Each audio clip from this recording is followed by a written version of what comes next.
Good evening, everyone. I hope everybody is doing all right tonight. This is the Locker Room Lounge podcast, episode 2 of the new year with Shay Shay Shaboom, your girl, Miss Player Role. We got a special guest tonight, my boy, Coach E. Eric Clark from Buffalo, New York.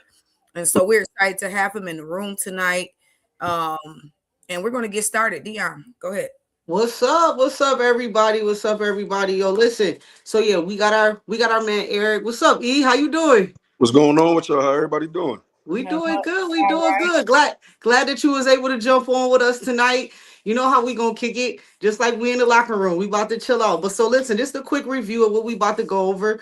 We gonna talk about the NFL recap, some of the hirings and the firings that's been going on since week 18 has been going on.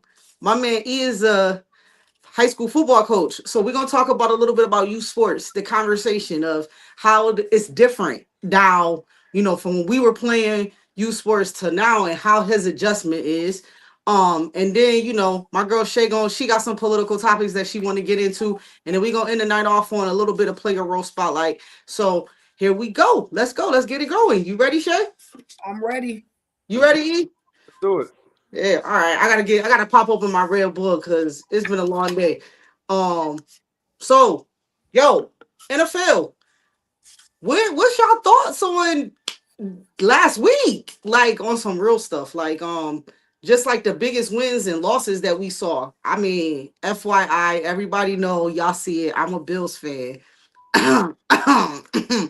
I got somebody over there that's a what fan are you, sir? Patriots fan. Oh. Patriot Nation. Patriot. You feel me? We out The here. Patriots. And, Yeah. obviously everybody knows Shanta is a Steelers fan. So you have Buffalo and Jacksonville. If you ask me, that was one of the best games that I've probably seen Josh Allen play since he's been a Buffalo Bill. Um, I won't say it's his best, but it's one of his top performances. it's up It's there. one of his top Superman performances. I think his best game was the 13 seconds that the Bills squandered. I think that was his best game. Like he threw like 5 touchdowns that game or 4. Gabe Davis was killing the Chiefs. You know what I mean? The Bills should have won that game. I don't know how they lost it with 13 seconds left in the game, but I think that me. I think that was his best game to me. Shanta, did you watch that game? You watched the Bills game? Yeah, absolutely. I'm not gonna say it was his best game, but I mean, he's a great player. It just seems like he does most of the work besides Cook and Kincaid most of the time. Josh beats his body up a lot, and I'm interested to see how long that's gonna last. But outstanding game by the Bills. I was even cheering for y'all. Absolutely. Like what's crazy though about Josh, and I had these talks all the time, like with other people, other coaches, and people in the barbershop. It's like if you take that away from Josh, Josh is not Josh. You know what I mean? If you don't let Josh run and you don't let Josh just gunsling, then who is he? You know what I'm saying? Mm-hmm. Right. Like That's his superpower. right, That's actually his superpower. That's what made, uh, like you said, that's what makes him who he is. right. But I also feel like with him, with you being a franchise quarterback, you have to protect yourself too at all times. Though. Absolutely. So it's nothing wrong with going to get 15 yards and sliding. You know, you ain't got to run everybody over. You feel me? But like I said, but if you take that away from Josh, he's another average quarterback. You know, Absolutely. Right. Absolutely. So then we had, what was the other in the AFC? We had New England, and who did y'all play? Y'all played the Chargers, right? Chargers. Yep. Hmm. Y'all played the Chargers. Listen, that was a kind of tough one. I expected y'all to score more, to be honest with you. Like I really expected y'all to score because the way that y'all been playing. Right. And y'all offense is a little bit scary. Little do people know. Y'all got some receivers over there.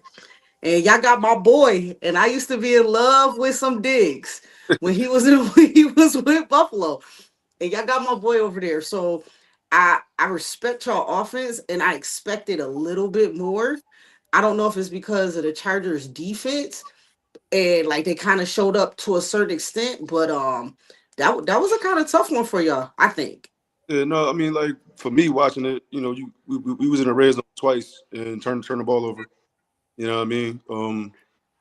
Miss blocks lead to strip sack. Um, think Drake threw a pick that got tipped. You know what I mean? So it's like, those things you got to clean up. You add those 14 to the points that we score, we blow them up. You know what I mean? So you definitely got to clean those up because coming in this week playing Houston, you ain't got time to make those kind of mistakes because Houston defense is. Listen, that's my next conversation because obviously, like, she's a Steelers fan, and I'm gonna tell y'all something. And I kept saying it. I've never seen this really happen, and I've watched football. But how do you turn the ball over 3 times on offense? 3 times, your offense turned the ball over 3 times and win, and you still win. I was like, the second time I was like, oh, this game is over. I was like, Pittsburgh got it. It's a wrap. And then the third time, I'm like, are you kidding? No. I mean, I know, Shanta, I know you got your feelings on this, so I'm gonna let you go ahead and talk about your Steelers right now.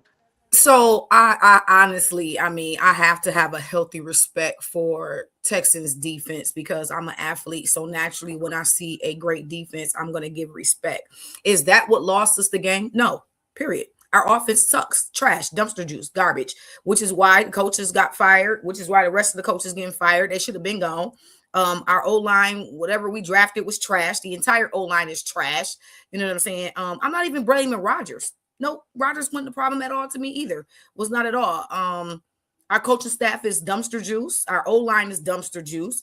And I think that if we had a stronger O-line, like if DK could have caught his one pass, Austin, we don't have the O-line we used to have. You know what I'm saying? My defense was amazing. You know what I mean? Our defense performed better than Texans defense. You know what I mean? So because we caused the 3 fumbles. So again, I voiced my opinion the whole time they was playing, you know what I mean? Like just dumpster juice. Ain't no excuse for it. Piss poor performance. We should have had more than, oh my God, we should have had touchdowns. We should have had more field goals, the whole 9. And we just couldn't convert. We could not convert. So yeah, and that's why everybody's getting fired. Stepping down, my bad. We're gonna step down. That's what I said. You gotta say stepping down because we're gonna step down to stay face because we're the Roonies and because we're Mike Tomlin with the mediocre Mike mentality of 9-8 is great, forever. So yeah, we're stepping down so that the options are open if you've really been reading. So that he can still do some things if need be or wanted to. So yeah, but in our book, like he said to some of the comments, the fans wanted him to go. We wanted you to go 3 seasons ago, sir. We've been tired of you, sir. I think he's washed. Honestly, like I've been lost respect like 4 years ago. So and I'm a diehard organizational inside and out, wrote a paper for my master's degree that I'm currently in on the entire organization. So yeah, no shade, just the L we took. It's a learning lesson. Next season, salute. Absolutely. What you think, E? What was your opinion on that game? Like, I want to start with this though. So like, like I'm on both sides of it because I've been a player and I coach, and on one hand, right, and I say this about any team, about any team. When the team is winning, right, it's always the players. It's always the players. The moment the team start losing, it's the coach, and like that's the part that always like baffles me. Like, you know what I mean? Like we can't, as coaches, like y'all all didn't coach at some capacity at some point in your life. You know what I mean? Like all we can do as coaches is put players in spots to be successful. You know what I'm saying? And if you don't execute, and that's what it comes down to, execution. If I don't know, no matter what play I call, I can call the most basic play. It could be a quarterback sneak. If one person don't do their job on that quarterback sneak, whether it was the right play call or not, guess what? I get blamed for it.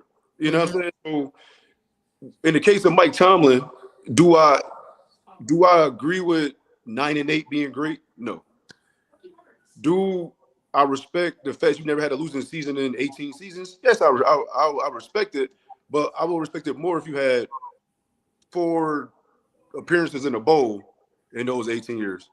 You know what I mean? Whether you won them or not, being there, being close to it, I could respect it more. So I agree with Shanta. You know what I'm saying? Like I agree with that. Like I said, you a Steelers fan. You know, I can't speak on that. I mean, I haven't dealt with shit like that. You know what I mean? It was either for me, being a Patriots fan, it was either Super Bowl or nothing. Like that was right. You know what I mean? So for my team to be in a position to be back in that spot, to have a chance to play in a bowl, you know what I mean? I don't know. But like I said, going to the game, it was plays to be made. Like the first drive, Rodgers come out diamond the Metcalf, you know what I'm saying? Diamond. And then Metcalf disappeared for whatever reason. Whether it was play calling, whether it was him not getting open, whether it was the O-line not blocking, it all comes back to execution. You know what I mean? Like I don't know no coach that's not gonna call plays for their best players. You know what I'm saying? And that's why I tell everybody you got to give respect to the Houston Texans defense too, because like they got starters over there too. You know what I mean? Them boys pay millions of dollars too. So listen, I ain't never seen. That was my first time really watching Houston play, and when I watched their defense, I was like, "Yo, this is ridiculous!" Like they some dogs over there. Like they I'm remind scared me of our conference. Yeah, they remind me of our conference. How the Browns used to be, how the Bengals used to be, how the Browns, you know, how they used to be. Like, I mean, y'all could disagree to agree, but I feel like we got the hardest conference, and because we all bang in our conference. Like Cleveland could be 0-2, and you're gonna have a matchup. You're gonna see Myles Garrett. You know what I'm saying? Like, I don't know why that conference is like that. It's always been like that. Because it's because of the cultures that was set. You know what I'm saying? When you got Ray Lewis there for 15 seasons and Ed Reed, right? And you got Joey Porter and James Harrison, Troy Polamalu, you know what I'm saying? Even with the Montez Burfict, you had, you know, dudes who, you know, even with Cleveland, Myles Garrett and them boys, like you was gonna be in a physical game. That's just what it was. When you watch that AFC North game, it wasn't gonna be no high scoring game. It was gonna be 13, 17, 20-7, you know what I'm saying? Some shit like that. You know what I mean? Game. I can't recall an AFC North game where it was a blowout. I can't recall one. In my life of watching football, even back in the day, back when we was younger, and you had Kevin Green and Joey Porter for Pittsburgh. You know what I mean? When Ray Lewis forward, even before Ed Reed got there, all them. You know what I mean? Like those games were always physical. Yep. You know? Absolutely. And that's just what it was. But Dion, I'm surprised, Dion, you didn't see Houston defense because they was on Josh ass. Listen, I'm gonna give y'all insight. Everybody knows if the Bills are playing and they make my blood pressure go up high, Dion definitely turns the game off, and I will go to sleep. Right. I go to sleep and I will wake up later on to see the highlights because I can't take it. I don't want to be in the hospital because I done had a heart attack. Right. If y'all don't want, I don't want that to happen to me. So our next game was the Rams in Carolina. That was a listen. That was was it Carolina? Yeah, the Rams in Carolina. That was a great game. That was a great game. I mean, like all the way down to the wire. I wanted Carolina to win. I had Carolina winning that game. I like their core. I like who they got. They got a lot of young talent over there. They're gonna be something to watch out for the next couple of years. And everybody got to be careful about Carolina. What was the other game? 49ers. 49ers and the Eagles. Oh, the 49ers. Listen, I had so many Eagles fans on my Facebook page. I felt so bad for them. That Eagles team, man. I don't get it. I don't get it either. No, I mean, me neither. I don't get it. You got the quarterback, you got the running back, you got your receiver, you got everything. What's wrong?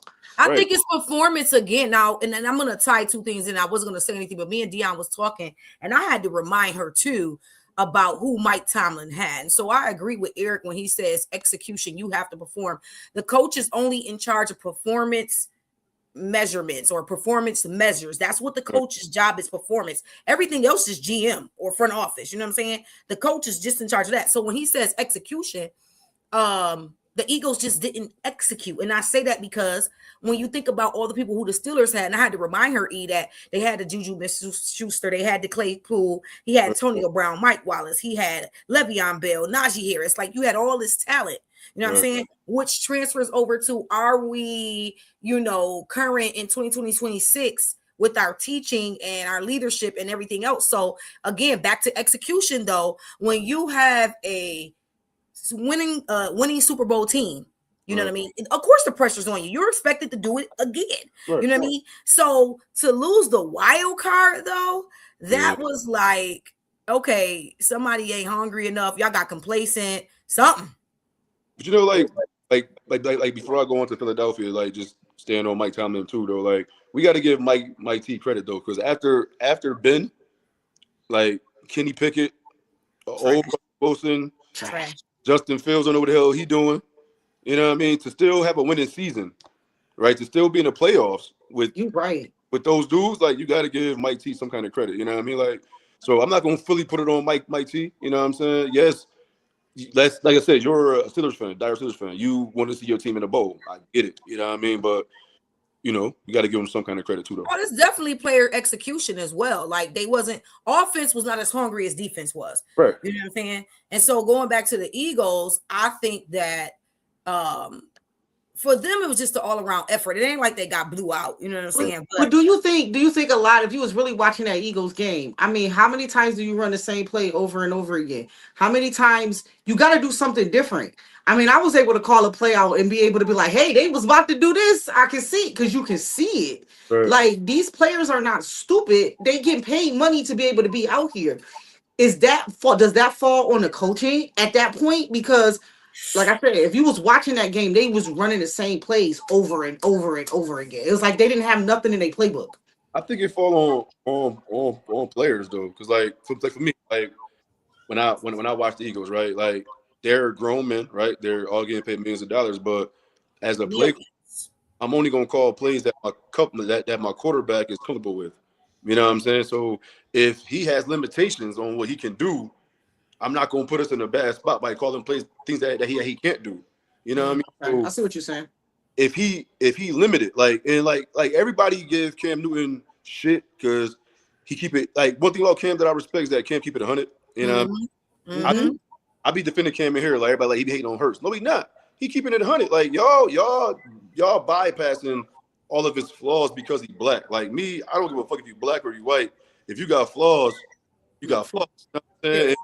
Jalen flaws is evident. Like you can't have two-star number one wide receivers and you can't get them the ball. Like how? Like where? And then even going back to last season, you've never seen no other wide receiver in history of football on a sideline reading a goddamn book during a goddamn game.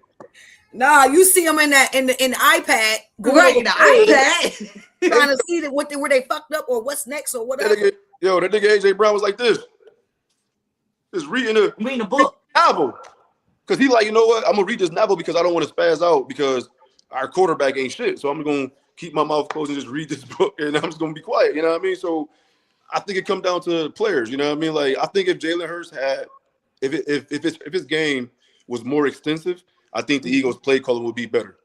You know, because when you look at some of these other quarterbacks, you know, the Josh Allens, the Mahomes, even Drake May for that matter. Like him being so young, like Josh McDaniels, he don't hold back on play calling.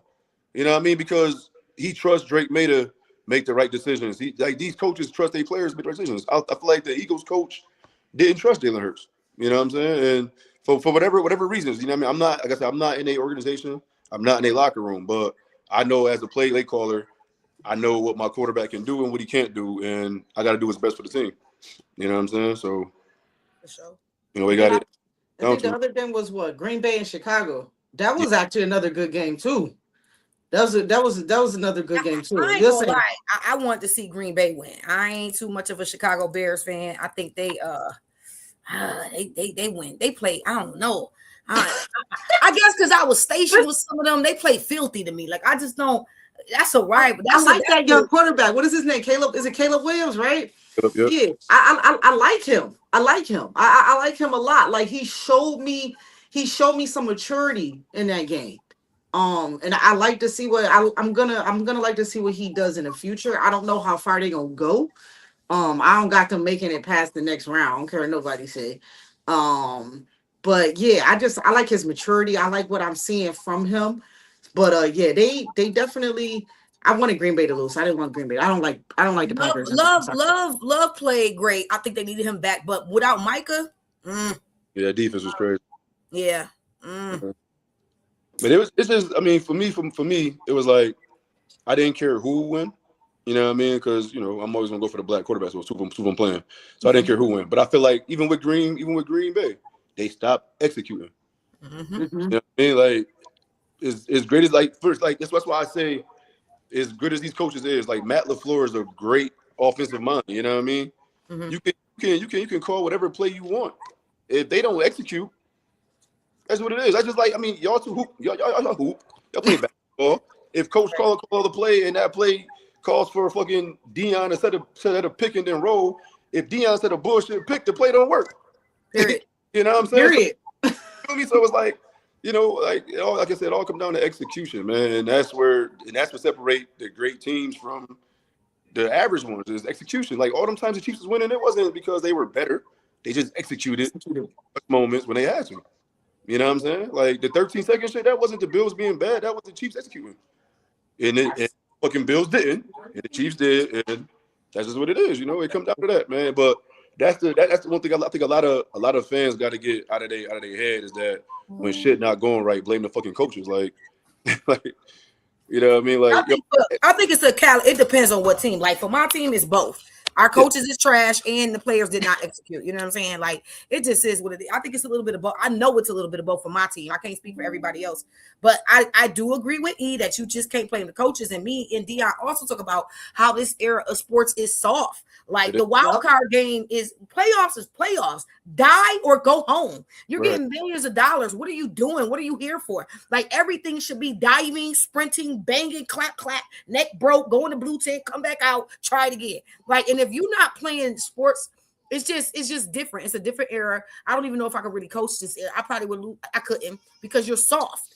Right. You know what I mean? And softness, unfortunately, does not win championships. Defense wins championships, and defense is tough and it's hard. I don't care what sport you're playing. That's crazy that you was just talking about that because that's what we were going to talk about during youth sports because that's one of my questions for E. Like, do you see the difference? Because we can talk about that right now. Do you see the difference as being a coach?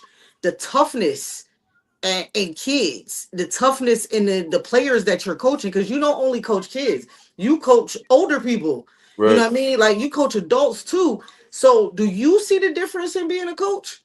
I definitely see the difference. So for me, I've always felt like toughness comes with confidence. You know what I'm saying? So if I'm gonna tell y'all something that a lot of people don't know about me. So when I started playing football, when I started playing little league football, I wasn't the most confident person. Like y'all know me now, and y'all know that my confidence be on 5,000. I always say that all the time. My confidence is on 5,000. You know what I'm saying? But when I was younger, my confidence wasn't that. It wasn't that I was soft because I would go hit anybody. Like, I got into fights all the time. You know what I mean? Like I wasn't a punk, but I wasn't confident in what I was doing on the football field. You know what I mean? So it came off as, oh, E ain't got it. You know what I'm saying? But once I got a coach that instilled confidence in me, then that's the E y'all know now. You know what I mean? So I do feel like a lot of these kids these days is not soft. Like they're just not confident. Like, and I'm gonna give you an example of this shit. So I had a kid. It's funny. So I was at a little league game, and I was doing holding the chains, whatever. And the coach it was the championship game, and the coach asked they in the huddle, yo, who want the ball for this game winning touchdown? Nobody raised their hand. Nobody.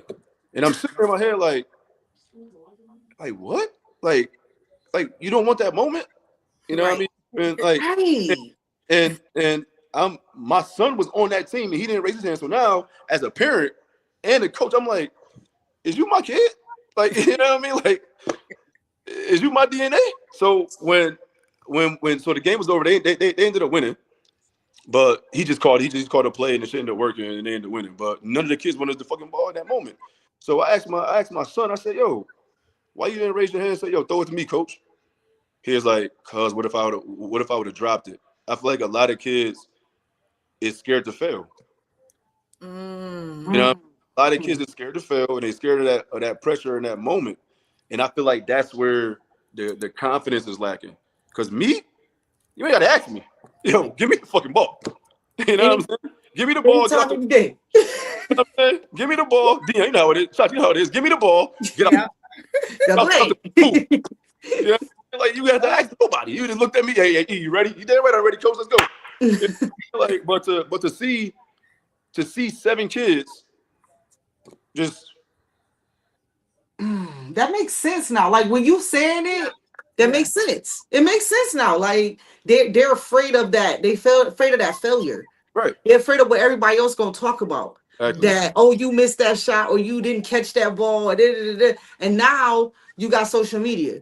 And Right. now you got what people talk about you on social media, and you didn't do this and you didn't do that, and why you didn't perform. So it definitely, that's an added pressure that we didn't have to really deal with, Right. to be honest, because you just go to school the next day. And it is what it is. You know what I mean? Like they got that. No, added pressure now. we talking about you. We talking about you. Tell the But, truth. Oh yeah, we talking about you. yeah. With us though is that we wasn't sensitive. You No, know, not at all. That part. Not at all. They're sensitive. This generation definitely is sensitive. That part. you know what I call them? I call all these kids 1% milk kids. They all 1% milk. They never drunk whole milk. You know what I'm saying? Like they don't have tough skin.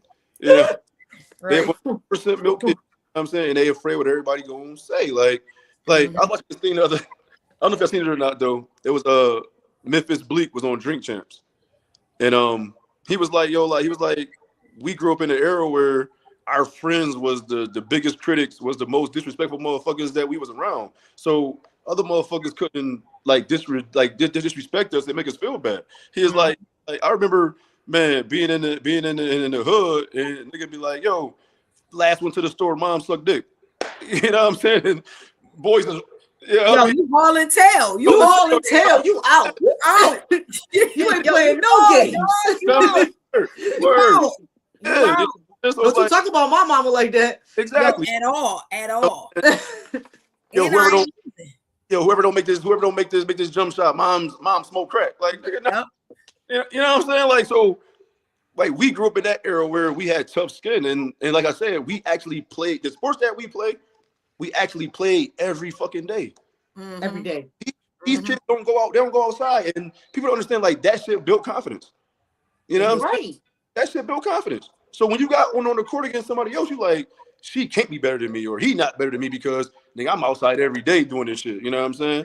And that gave you the confidence and the actual toughness. You know what I'm saying? Because like I said, your friends gonna knock you on your ass. You know what I mean? Get up.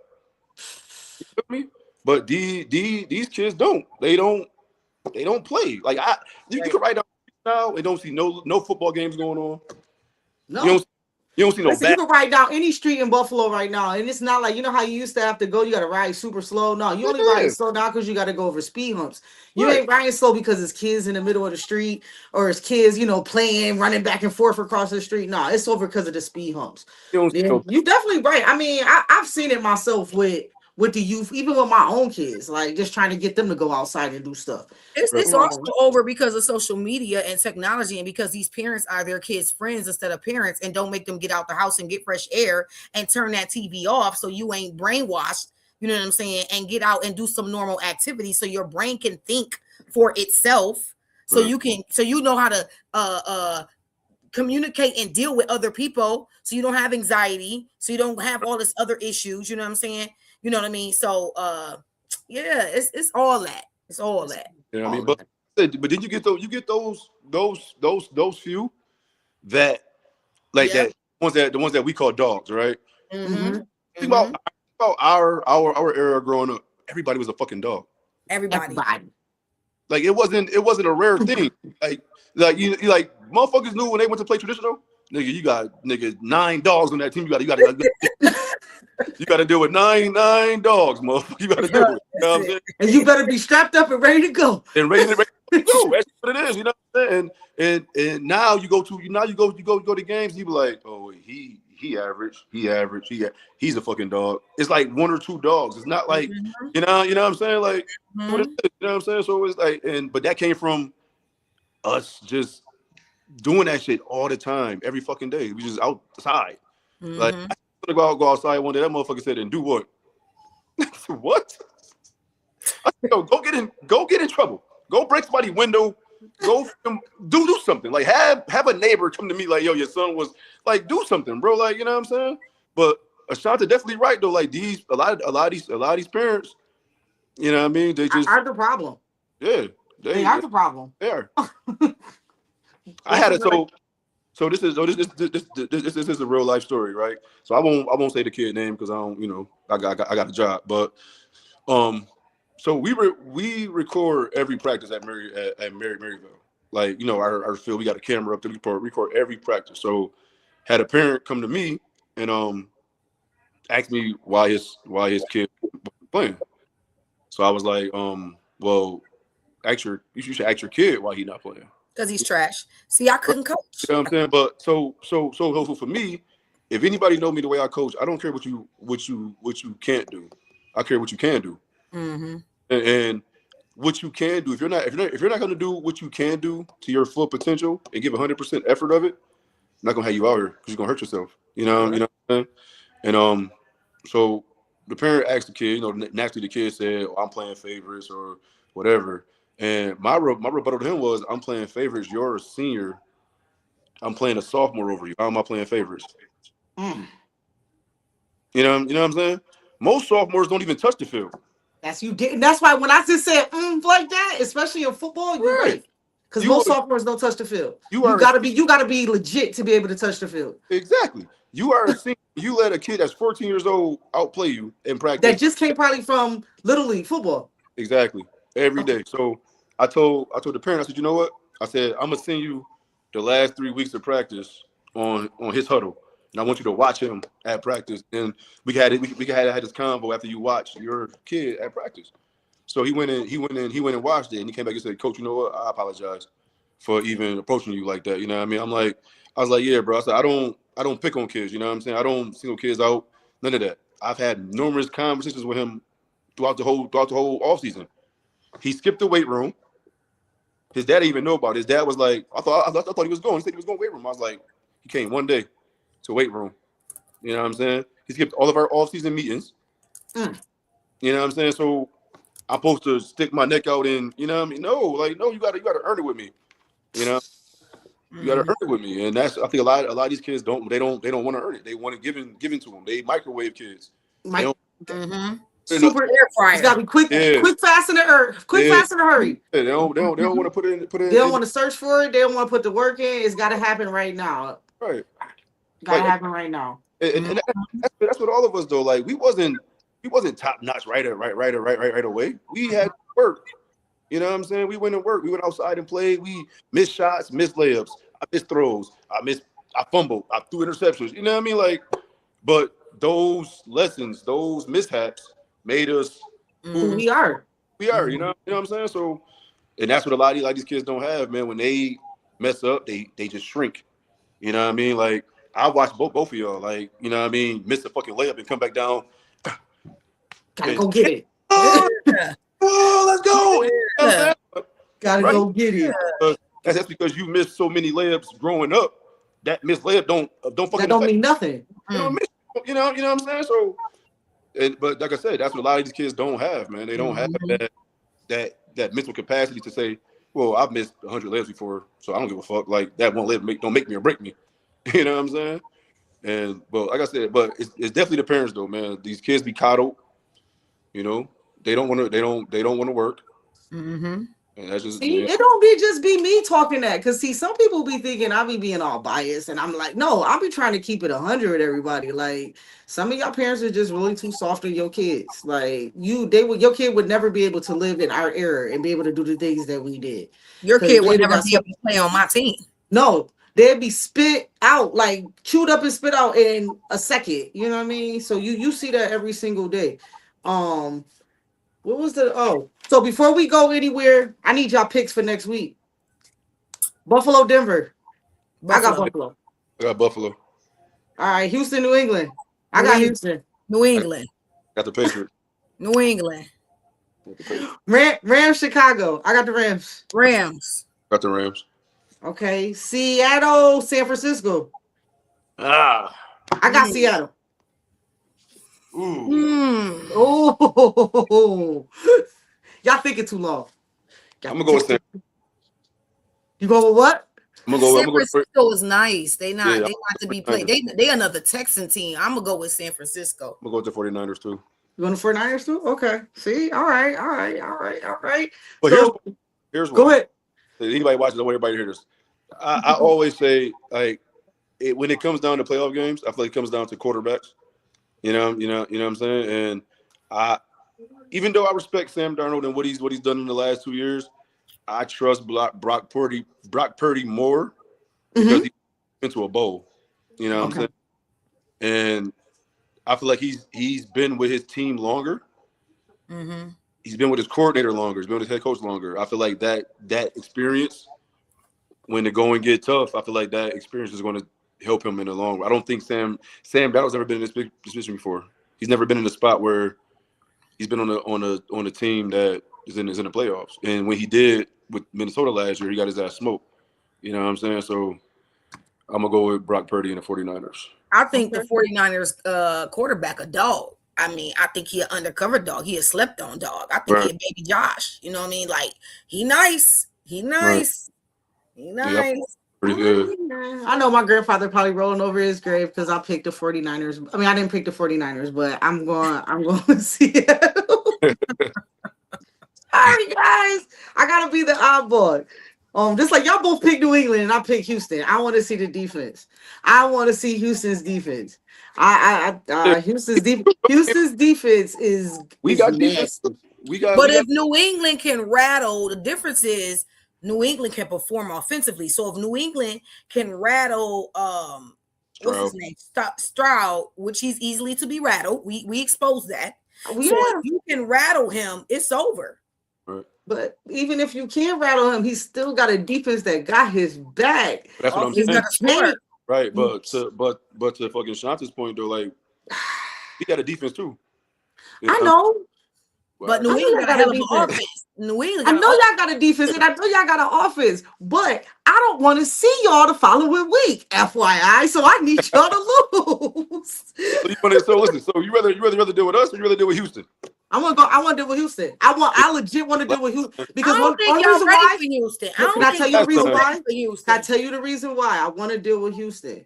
Because I got faith in Josh Allen to be that Superman that he's gonna be, and that right there will shut everybody up about the Buffalo Bills and Josh Allen. I don't care what nobody say. I need to see the number one, the MVP from last year to go against this defense and show everybody what he's about with the least talent that he's ever had in his career since he's really been with the Buffalo Bills. But you know what too though? So people don't understand this either though. So I don't know if they started tearing apart new era, but if the Bills win and Houston win, they got to play in Buffalo. I know. I don't know if they started tearing the stadium up or not. I don't know. I don't think so. I don't think so because they knew it was a chance that they might have to play. There might be a chance that we play at Highmark. Right. So I don't believe that they tore up stuff. I know people was trying to take seats out that last game, and they was trying to stop people from doing that. Right. So, but yeah, if they can't play in Buffalo, do you know Buffalo people? The Bills Mafia will tear up the city of Buffalo if we cannot play here and have the game. No, they're not gonna tear up Buffalo. Tear up Orchard Park. Oh, they're gonna tear up Orchard Park. Anyway, knowing the stadium should be downtown. Knowing the stadium should be downtown off that new little rail train y'all extended. It should be in the city of Buffalo. So no, tear up Orchard Park. Don't tear up Buffalo. Tear up Orchard Park. All right, so we're gonna move right along. Yo, Shanta, you was talking about some political stuff. And I know you like to talk about the Orange Man. I don't. You know, I can't stand the Orange Man at all. I know you like to talk about the Orange Man, but I did not. When you told me about what the Iranian people said, and when I looked it up, that they talked about they was coming to get him and they was going to assassinate him, I said, these people over here, they is crazy. They is blunt, they rude, and like they have no care in the world. Like, yeah, we just gonna come assassinate you. We gonna kill you. We don't care.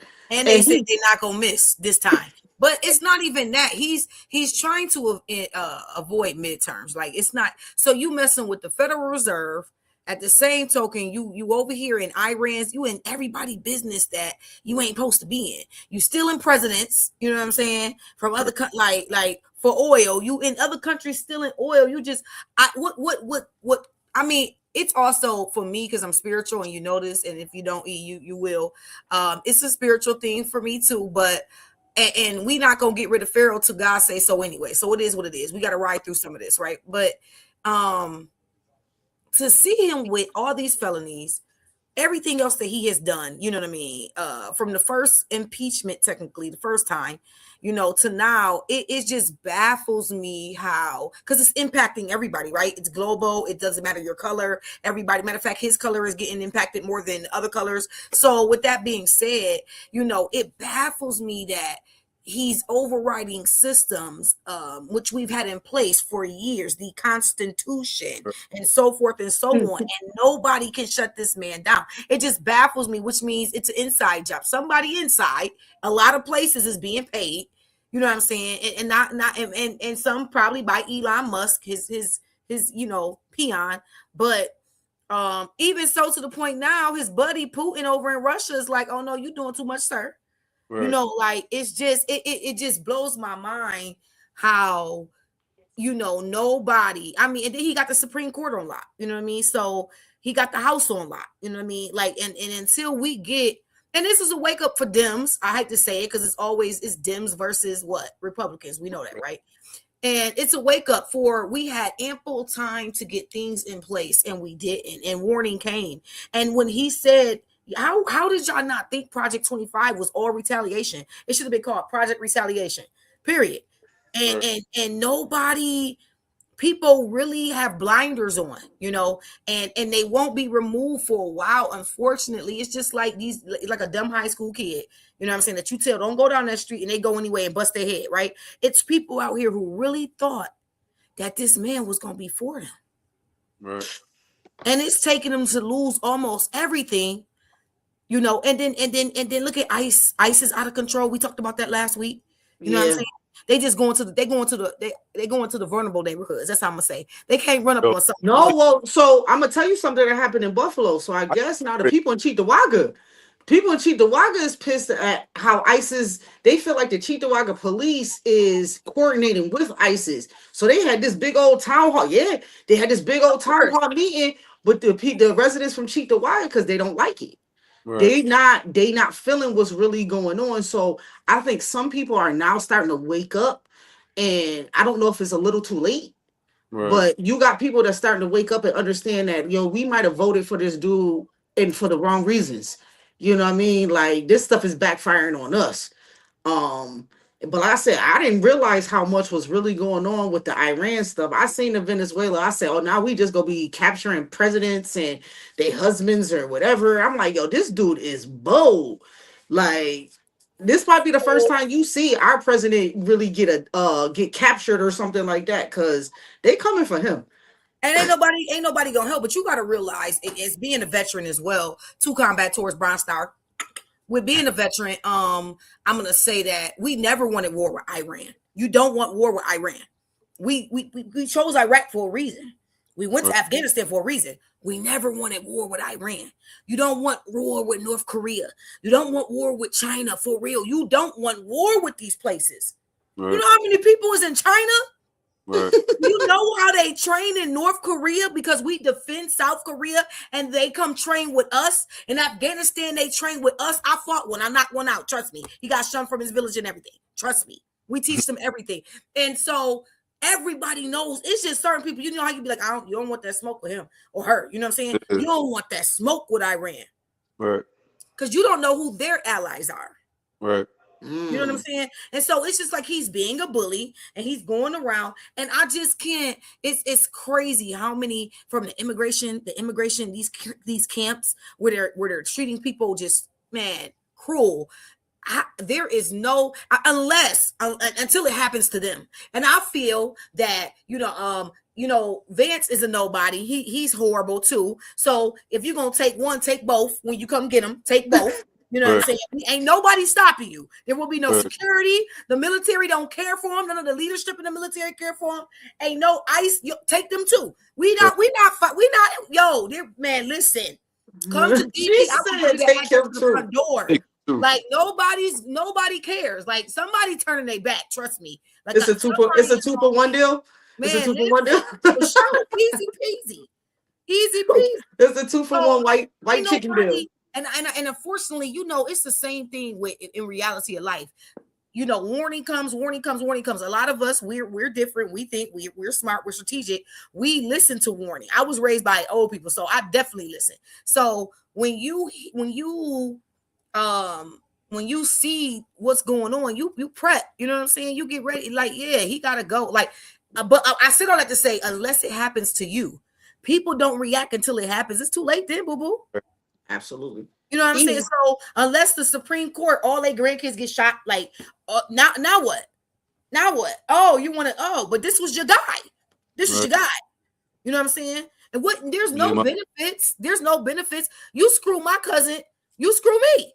You know what I'm saying? From government jobs to education to women in business to, I could just go from food stamps, and y'all the biggest one on food stamps. It's just so much, but he's going down his list. He told you, he gave you the blueprint. Now let's go to construction. I know construction. That's what I do. You get a blueprint. When somebody rob a bank, when there's a heist, when there's a hostages, first thing they do is where the blueprint. The blueprint. He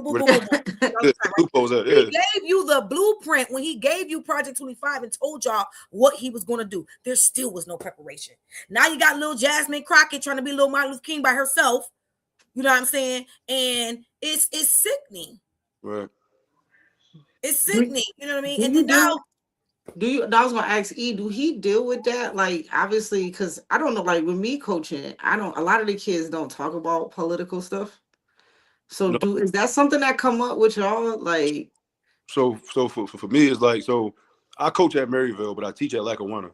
You know what I'm saying? Oh, two different. And I've had kids, young females, who stay after school to like 4 or 5 in the afternoon because they're afraid to go home. You know what I'm saying? I at first I was like, why you scared to go home, man? They would just ignore me. You know what I mean? And then one day the girl just told me, she was like, I'm scared that they're gonna kick my door in and take us. I said, who? And she was like, ICE. And I'm like, oh shit. Like, so and it's one of my students that I actually like care for. You know what I mean? I care for all my kids, but she's like one that's like real close to me. You know what I mean? She's a smart young lady, you know what I'm saying? Good grades, 95 and up, you know what I mean? And to hear her say that was like, shit.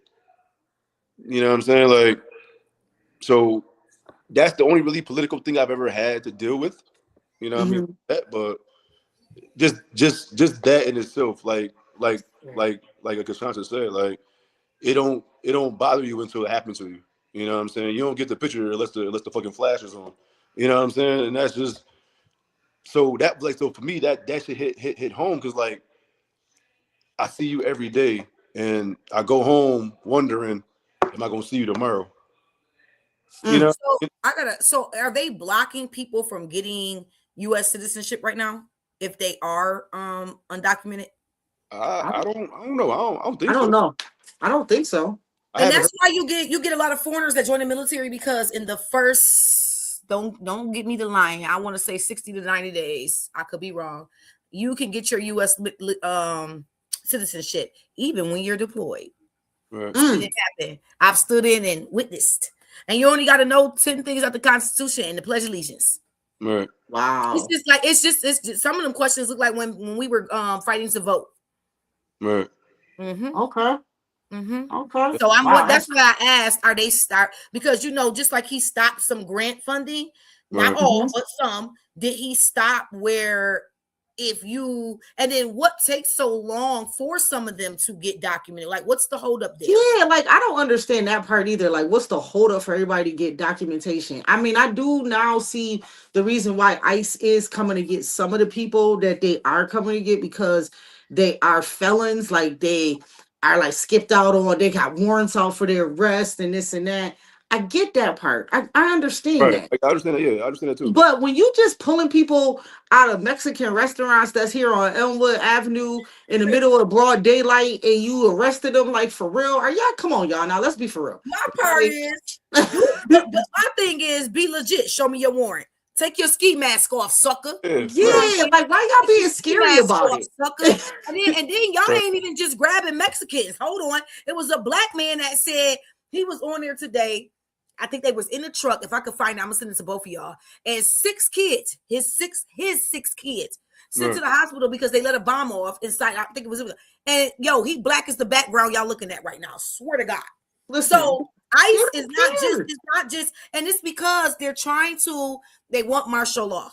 Yeah, they want. And we're not retaliating to it. We're not retaliating to it. You know what I mean? Right. But right now, like he wants to oh my God, he wants to let I can't think of who he wants to let go. I can't think who it is and what he wants to something he wants to enforce to stop the riots in Minneapolis. Right. And I can't think, I've seen it earlier as well. He wants to let something, it's not good, put it like that. But now you want to go back to 1970. Now rioting and looting and all that. Now I concur with looting and rioting. Get what you don't get what you need. Right. Because there ain't gonna be no power, no gas, no get what you need to survive. Take it all. You know what I'm saying? Because he's trying to take it all. Right. I mean, you're right. You absolutely right. He is taking it all. He has taken a lot. Yeah. I never been a fan of his, even before he was president. Even before he was president, I still wasn't a fan of dude. Like, you know what I mean?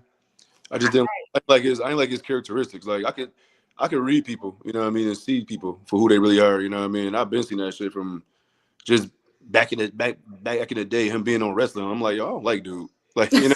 Right. Like, you know, he said on wrestling. Yo, I forgot he was on wrestling. Because him and Vince McMahon is like really good friends. They're real right. He made Vince's wife, I think she like the head of fucking education or some shit. Like, yep. Mm-hmm. Yeah. You know what I'm saying? So, but yeah, like even back then, like I don't like dude. You know what I'm saying? It was just mama said in 1989, if my dumb son, it's an excerpt in the newspaper, ever becomes president, the world is in trouble. Now, come on. If your own mama go say that. Oh, yeah, that's for sure, doc. It been out, but I didn't. It was out right when I think I had just got out or I was still in. That's why I got out because he had just took over. Right. But yeah, she said it. Well, your mama. Well, your mama can tell you, man. Yeah. Listen. So we only got about 5 more minutes. So we gonna listen. So I got some questions for you. Sure. And then you already know, like, so obviously I do my player role, and I know you got so many different roles. So we're gonna do I'm gonna do some just actual couple of questions about your different roles that you play. So as being obviously you're a coach, but what's one of your hardest roles that you feel like you play right now? One of my hardest roles that I play, I think, being a coach. Cause I feel like, like, so I say this all the time. I feel like my mental capacity for football is top notch, and I feel like it's top notch from the football, and I feel like sometimes being an offensive coordinator is hard because I have to design and do things within the structure of what somebody else wants. You know what I'm saying? Mm-hmm. And sometimes, like when I first started off, it was difficult because it was like, well, damn, I want to do it this way, but I gotta do what he want me to do because he the head coach, he the boss. You know what I mean? So, but like I said, over the course of time, I've learned how to consolidate and put what he wants and what I want together to get this baby that we have now at Maryville. But that's a hard road though, because like I said, and then it always comes to head when you win games, because it's like, I want to call this, but he want to call this, he want this, so it's like, and then if this don't work, now I'm sitting there like, we should have did this. You know what I'm saying? So that's definitely a hard role for me. Okay. How do you manage and balance burnout with your players? Because, like, nowadays you got a lot of kids that they don't just play football, they play all these other sports. Then their parents have them at all these different practices and there's different trainings and they doing this and they doing that. But then you need them and you got them working out with you, but you can also see that they burnt out. And you can also, they can even be mentally burnt out. Because as a coach, obviously we can see it. We understand our kids, their mannerisms. So how do you deal with that? So, like, the physical burnout part, I haven't had an issue with that. Like I said, we got a lot of 2-sport athletes, but so at Maryville, a lot of our kids are baseball players. You know what I'm saying? And they play football. You know what I mean? So when we first got there, we dealt with a lot of baseball players. You know what I mean? Now it's turning to where now it's more of a football program school than it is baseball. You know what I mean? So the one thing that we do with our staff is we tell our players all the time: if you play baseball, we respect that you play baseball, right? When you're doing baseball stuff, we don't actually do football stuff. But football season, don't ask us, can you miss football to go to baseball? You know what I'm saying? So you're either going to be all in with football or not. You know what I mean? So we don't ever run into that burnout thing. You know what I mean? Now mentally, what I do to help the mental burnout, I know how it is getting up 6 a.m, gotta go to school, do the homework, go to practice, remember your plays, remember your assignments, all that stuff. So for me, I don't normally change stuff like with my with my offense. Like I don't care what the defense that we plan do. The play that we guys play that we got answers within this play for whatever they do on defense. You know what I'm saying? Like I won't have on mesh if we run a mesh. I won't have this week. Hey, we're gonna run a post, and then this week we're gonna run the corner route. No, every time we run mesh, you have a post. You know what I mean? So you don't have to learn anything new. You know what I mean? So that helps a lot with the whole mental burnout. You know what I mean? They're not learning anything new. Focus on school. Whatever you learned with me, you learned already. You know what I mean? We just fine tune it. We might add a shift, a trade, or emotion to it, but for the most part, it's nothing new. Got you. This is my last question. This is actually for both of y'all. One role that y'all both take pride in. Oh, you want to go first, Johnson? I'm the world's point guard. I'm the world's PG. I mean, everything starts and ends with me. Like, y'all can't do nothing without me. Like, if I can't get the ball over half court, ain't nobody getting nothing. Like, I see everything. I got to know everybody's position. You know what I'm saying? So I got to be tip top. You know what I mean? I think that role is important on and off the court. I think it has built me to be the CEO, founder, owner that I am in entrepreneurship, and has built me in ministry. It has built me in the army. It has been, I mean, it's just been my foundation. You know, I'm a leader's leader. You know what I mean? So I think that's the best role. It's equivalent to a quarterback, which is what he is. So I think I conduct. I tell you what to do. Right. I like that. What about you, E? Father. Oof, okay. I knew that was gonna be. I knew that was gonna be his. Now, wait, how many kids you have, E? 6. You got 6? Did it take you some time to get to that though? Right. What? Get to what? Or were you off the cuff like, yo, I'm a daddy's daddy, or was you like the man? And so I just had this talk recently. So one of my young boys having a kid, and he asked me, about being a father, and I said I had kids young, so I was learning on the fucking job. You know what I mean? And I say this all the time, and I told my older kids this. I feel like I'm a better father for my younger kids than I was my older kids because I know what I was doing with my older kids. You know what I mean? I was letting everybody else dictate what being a dad was. You know what I mean? Oh, spend this much time or spend this much money. You know what I mean? Like, so it was constantly that. You know what I mean? And then, like I said, I had kids in the era where fuck my baby daddy, fuck my baby dad. You know what I mean? And so I feel like every baby mama wanted to be that. They wanted to, fuck that nigga. Or, you know what I mean? So with my oldest 3 kids, I dealt with that a lot with their moms. You know what I mean? Like they didn't allow me to be the dad that I wanted to be. I had to be the dad that they wanted to be. You know what I mean? I tell them all the time, like, I'm not your dad. I'm their dad. You know what I mean? But as far as my youngest 3, like I know what to do. I know how to do things. You know what I mean? I know how to balance money, time, all that. You know what I mean? So like I said, I take pride in that. You know what I mean? Like I said, that's part of being a quarterback too. Like I quarterback them. Mm-hmm. That's what's up. That's what's up. All right, listen, I appreciate you answering my questions and everything. Shanta, your final thoughts so we can go ahead and lock this up. This was a great episode though. It was. I'm excited. I hope Eric comes back on in another segment sometime, and I hope Eric tells people about this podcast so that we can get more subscribers to YouTube and Facebook. I know he follows us outside of this. We follow each other. We family. We family. So, that's my barber too when I'm home, by the way. Like, that's who I go to if y'all didn't know. So I mean, real spit. Like, That's not even a joke. And then if people need their haircut, I don't care if it's Western or Bulletin, wherever it's at, I'm always hitting Eric Clark. He'll tell you that. I'm always tagging him for whoever needs a haircut. So that's just my guy. And I'm excited that you were here with us tonight. And I'm excited for where this podcast is going. I look forward to just everything we've been discussing. From we getting ready to switch from NFL to Dion is an NBA follower. I am a WNBA follower. But right now, we in the NCAA. I think we can both say we follow women's NCAA. So, like right now, Texas and South Carolina is playing. We in the what is the score? Because I am not watching. 62-59 with a minute 31 to go. Okay. And South Carolina's up 62-59. So, I can't wait to get more people on, like the quality of Eric. I think we got Q Habib coming on. That's Dion's play your role. That's Dion's job.